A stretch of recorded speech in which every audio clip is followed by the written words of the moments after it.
Welcome to The Explainer. You know that feeling, right? That awful sting of heartbreak where you just feel completely lost and powerless? Well, today we're going to dive into some incredible advice from Rituki Diary that's all about flipping that script, turning that pain into your greatest power, and, finding yourself again. Okay, so here's the game plan. We're going to start with what's called 10-day love, then get real about what happens when you get blind in love and the pain when they leave. But don't worry, we'll cover the hard truths, what you should chase instead, and how you find your real victory. Let's do this. First up, let's tackle the big question. 10-day love? What even is that? It's all about the illusion of quick love, and honestly, this is where the trouble often starts. It's how our super fast-paced world can sometimes fool us into thinking a quick spark is the real deal. The source material just lays it out there with this quote. It says, "You mistake a 10-day meeting and 10 hours of talk for love." Wow. Think about that for a second. We've all done it, right? You get that initial rush, that crazy spark after just a few days, and you think, this is it. But what this is saying is, maybe that's just the starting line, not the finish. Okay, so what's the big deal if we fall for that illusion? Well, that brings us to our next section, becoming blind in love. And this is serious, because this is where you can start to lose yourself in the whole thing. It's like a three-step spiral, really.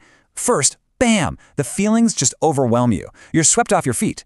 Then, step two, you start to make yourself feel, valueless. Everything's about them, not you. And that leads to step three, where, sadly, you can start to be seen as a fool, making it way too easy for someone to take you for granted. And you know where that spiral leads, right?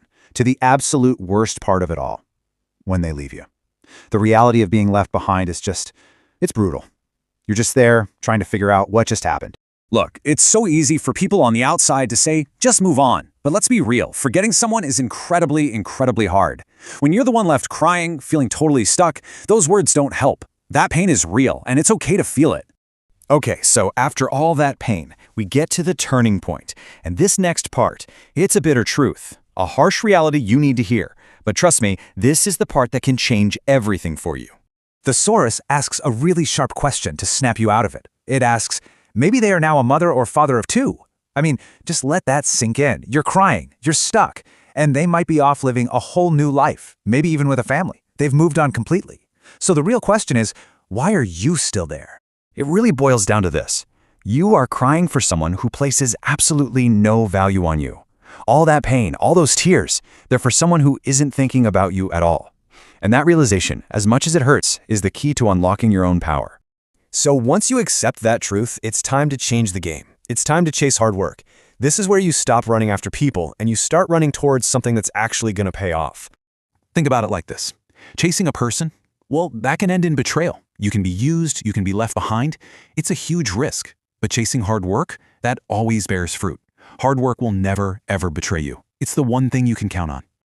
And the source gets really real with this next point. It says, even spouses shower love on a successful partner. It sounds a little cynical, maybe, but there's a truth to it, right?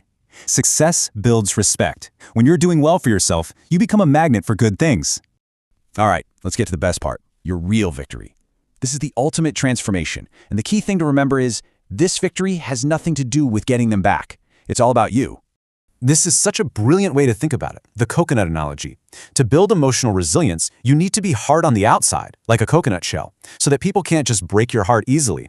But, and this is the most important part, you stay soft and good on the inside. You don't let the world make you bitter.